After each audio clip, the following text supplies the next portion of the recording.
Oke, next. Setelah rujukan kata, masih dengan teks yang sama, kita membicarakan indikator soal yang menanyakan latar belakang peristiwa. Itu sudah diberi warna merah ya. Kalau indikator soalnya diberikan teks personal recount, siswa dapat menentukan latar belakang peristiwa. Nah, latar belakang peristiwa itu maksudnya apa? Ingat bahwa recount teks itu adalah kuat di cerita dan alurnya. Nah, biasanya di recount teks atau teks pengalaman itu akan ada banyak peristiwa-peristiwa, termasuk alasan kenapa peristiwa itu terjadi. Nah, ini contohnya. Untuk teks Came Late to School, pertanyaannya why did? Kenapa the writer wake up late in the morning? Kenapa penulis bangun kesiangan, terlambat bangun di pagi harinya? Kenapa? Kalau kamu baca di teks itu, dia bermain PlayStation sampai larut malam, makanya paginya dia kesiangan, ya. Jadi kamu diminta untuk mencari latar belakang peristiwa kenapa kok dia bangun kesiangan, karena dia bermain PlayStation-nya sampai malam. So, jawabannya adalah C. Next ya. Oke, makna kata. Kalau indikator meminta kalian menentukan makna kata, apa sih makna kata itu? Biasanya ini merujuk kepada sinonim ataupun antonim. Sinonim adalah persamaan kata, sedangkan antonim adalah lawan kata. Nah, ini saya beri contohnya saja. I entered to my class bla bla bla. Ya, kamu baca sendiri. Kemudian di dalam kurung ada party, part 3. Berarti kalimat ini ada di paragraf 3. Oke, part 3. Oke, ada di paragraf 3. Kalau sudah ketemu ya paragraf 3, I entered, kalimat itu. Kalimat yang ada I entered to my class, bla bla bla. Nah, dilihat yang ditebali adalah kata entered. Entered ini artinya masuk. The word entered, kata masuk, is closest in meaning to the word. Dengan kata entered, kata masuk, paling dekat artinya dengan kata apa? Apakah got out, came in, turn in, atau built in? Tentu saja anak-anak kalau kamu buka kamus, maka jawabannya yang B, came in. Itu untuk makna kata. Next, pokok pikiran. Oke, pokok pikiran. Biasanya kalian diminta untuk mencari pokok pikiran dari masing-masing paragraf atau salah satu paragraf ya. Oke, untuk di sini dicontoh yang ditanyakan adalah pokok pikiran paragraf 3. What does the paragraph 3 talk about? Untuk paragraf 3 kamu lihat dulu, kamu cari dulu, sudah ketemu, kamu baca, kemudian kamu tentukan pokok pikiran atau intisari dari paragraf 3 itu sebenarnya intinya tentang apa, yaitu tentang the writer came late to his class, yang A. Oke? Nanti untuk konfirmasi jawabannya silahkan kamu baca sendiri teksnya, kemudian kamu lihat jawabannya untuk mencocokkan jawaban dengan teks ya. Oke, kemudian next let's talk about conjunction atau penghubung kalimat. Di indikator soal akan ada permintaan untuk kalian agar bisa menentukan conjunction atau penghubung kalimat. Biasanya akan ada kalimat yang diambil dari teks, disimpulkan, tidak sama persis tapi disimpulkan dari teks. Kemudian dua kalimat itu kamu diminta untuk menghubungkan dengan kata penghubung. Kata penghubung itu bisa dan, and, so, jadi, then, kemudian because, karena, in order to, agar, dan sebagainya ya. Nah, untuk di sini contohnya the writer went to school, penulis pergi ke sekolah by bus dengan bis, titik-titik. He can't get his motorcycle key. He couldn't get, sorry ya, itu ada kesalahan sedikit. He couldn't get his motorcycle key. Dia tidak bisa menemukan kunci sepeda motornya. Dia penulis pergi ke sekolah dengan bis, titik-titik, dia tidak bisa menemukan kunci sepeda motornya. Jawabannya karena, because, yang C. Next is about pesan moral or moral value. Nah, pesan moral. Jadi setiap teks yang diberikan pasti akan ada pesan moral. Pesan moral atau pesan-pesan kebaikan yang dibagi. Nah, tugas kalian adalah mencari pesan moral dari teks itu. Caranya bagaimana? Tidak ada cara lain selain untuk membaca teksnya, kemudian menentukan intisari teksnya, kemudian menentukan pesan kebaikan apa yang bisa kamu dapatkan dari situ. Dari teks Came Late to School, terlambat ke sekolah, what can we learn? Apa yang bisa kita pelajari from the text? Dari teks tersebut, yang bisa kita pelajari adalah yang D. We should manage our time properly.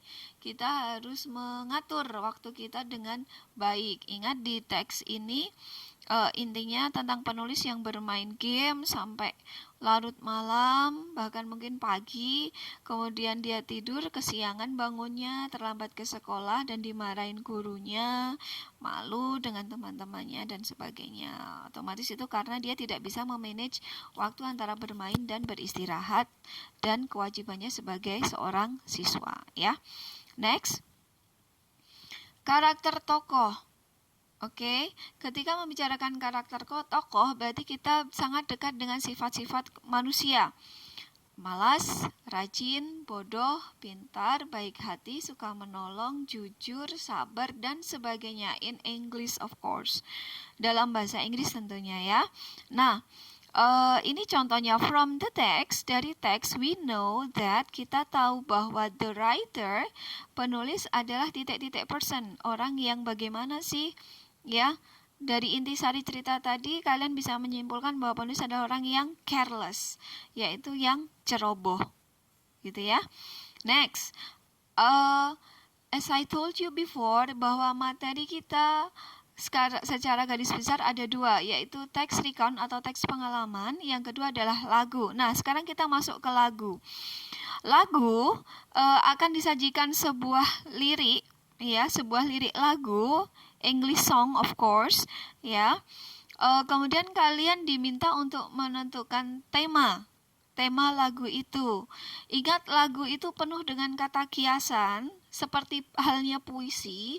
Jadi pintar-pintarlah untuk menebak dan menerjemahkan apa maksud atau lirik dari lagu itu. Oke, tema lagu. Ada lagu Ebony and Ivory. Do you know Ebony and Ivory? Ebony and Ivory itu seperti halnya tuts atau tombol di piano itu warnanya kan hitam dan putih ya. Nah, itu namanya Ebony and Ivory. Ivory ya, hitam dan putih. Dalam satu tempat hitam putih, tapi kalau dipencet, kalau dimainkan dengan padu padan, maka akan menghasilkan sebuah musik yang sangat indah. Begitu. Silahkan nanti bisa dilihat sendiri. Ini juga saya ambil dari suplemen berwarna kuning. Untuk menentukan tema lagu, contoh kalimat soalnya. Ini hanya contoh kalimat soal. Nanti untuk kalimat soal itu bisa bervariasi ya anak-anak. Ya, tidak akan selalu bentuknya seperti ini. Tapi inti yang ditanyakan sama. Contohnya, what is the song about? What is the song about? Bisa juga nanti soalnya what does the song talk about? Itu juga bisa. The song is about titik-titik, itu juga bisa. Dan banyak lagi. Oke, what is the song about? Lagunya tentang apa? Kalau kamu baca lebih dalam di sini, lagunya tentang kemanusiaan, humanity, tentang bagaimana kita harus hidup berdampingan meskipun berbeda. Seperti halnya tuts, piano yang berbeda, hitam dan putih, tapi bisa berjalan dengan harmonis, menghasilkan sebuah lagu atau musik. gitu ya. Next, makna lirik lagu. Kalau indikator soalnya meminta kalian untuk menentukan makna lirik lagu, biasanya nanti diberikan frase, bisa juga kata, bisa juga dalam bentuk kalimat. Nah, kebetulan ini yang saya ambil adalah frase Ebony and Ivory. Ya, Ebony and Ivory in the text, in the lyrics means, ya, in the lyric means, dalam lirik berarti apa? White and black skin. Seperti yang sudah saya sampaikan tadi ya. Oke, next. Kita masuk ke soal essay. Di soal essay, salah satu indikator soalnya, nanti kalau kalian perhatikan adalah jumbled paragraph. Jumbled paragraph. Apa sih itu? Adalah paragraf acak. Jadi di sebelah kiri yang berwarna hitam ini adalah soalnya. Ini adalah sebuah teks, tapi paragrafnya sudah saya acak. Nah, lihat kalimat instruksinya. Please arrange this jumbled paragraph. Ya, sorry, itu harusnya this jumbled paragraph into a good text. Ke dalam teks yang baik. Gitu ya. Please arrange this jumbled paragraph into a good text. Ke dalam teks yang baik. Jawabannya ada di sebelah biru. Sebelah kanan ya, yang berwarna biru, sorry. Untuk teks recount tipsnya adalah perhatikan urutan waktunya. Ya, perhatikan urutan waktunya, perhatikan rasionalisasi atau logika ceritanya. Ya. Karena kekuatan teks recount atau teks pengalaman itu, dia kan hanya berbagi pengalaman, berbagi cerita. Nah, itu berdasarkan urutan waktu. Jadi waktunya harus urut. Begitu. Next. Membandingkan waktu. Nah, di indikator soal nanti ada perintah siswa bisa diminta untuk membandingkan waktu. Membandingkan itu berarti ada dua cerita. Makanya di sebelah kiri ini saya sajikan dua cerita yang berbeda. Tapi dua-duanya sama, adalah teks pengalaman, story 1 and story 2. Nah, pertanyaannya, when did the story happen? Kapan cerita itu terjadi? Kapan? Kapan itu kan berarti waktu ya. Nah, berarti kalian diminta untuk membandingkan waktu. Story 1 kapan, story 2 kapan. Begitu. Nah, ini jawabannya story 1 happen on last Saturday, Story 2 happen on last morning. Ya, story 1. Diperhatikan kalimat pertama, last Saturday, Sabtu kemarin. Nah, story 2 terjadi kapan?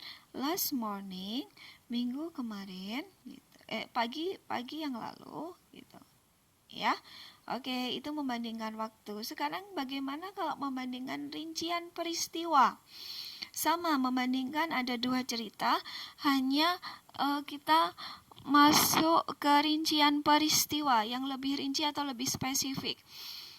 Contoh soalnya adalah what happened to the writer. Apa yang terjadi terhadap penulis? Penulis itu penulis yang mana? Ya dua-duanya, story 1 and story 2.